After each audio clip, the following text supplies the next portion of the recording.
I was on my way to work and I couldn't breathe. So I turned the car around and went to Temple Hospital. And when I went in, they told me that they need to run some tests. And the next day they came back with results and said that my heart was no longer pumping the way it should. And I would need to have a heart transplant. And then 4 days later, they came to me and said they found a heart.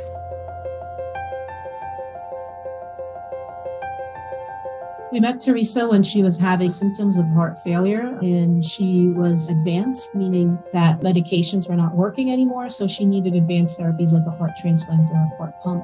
And we evaluated her for a transplant and got her on the transplant list.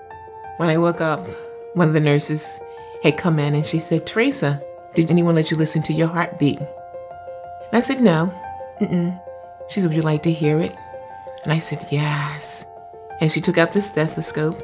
She put it in my ears and she placed it to my heart.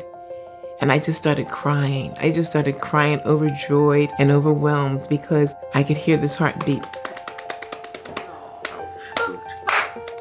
Be the beat, you know. I said sometimes I do play with my grandson, I go, and that's the beat. And that's what I want to let everyone know. I have the beat, and not just for me, but for my family. And because of the American Heart Association, the beat will continue. And I want others to know that American Heart Association is here for them. And people don't understand or don't realize what you go through until it happens to you. You don't know this, but when it happens to you, you have somebody you can turn to, the American Heart Association.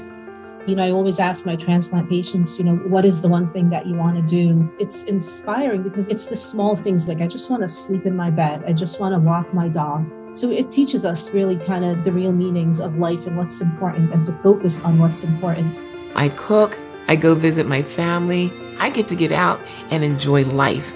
And none of this stuff was possible before. And now I have a new grandson and he's 18 months now. Because I'm here and I survived the surgery, I can help take care of him. And that's what's the most important thing to me, is my family. If they fall or if they, get depressed or kind of have one of those hurdles along the line, just reminding them that they have the obligation to this donor and the family to live and make every beat count. You know what? I'm taught, why not me? Why not me? And so I figured that if it happened to me, it's not about me. It's about the person I'm going to help next. So when I got the heart transplant, I promised God that I would take care of the heart and that I would tell my story, and no matter what platform He gave it to me, because people need to know. It's not about me, it's about the person I get to help. I'd like to thank the gift of life. I'd like to thank the American Heart Association, my doctors, my heart transplant family. I thank you, and I want to most of all thank God for giving me this opportunity to tell my story.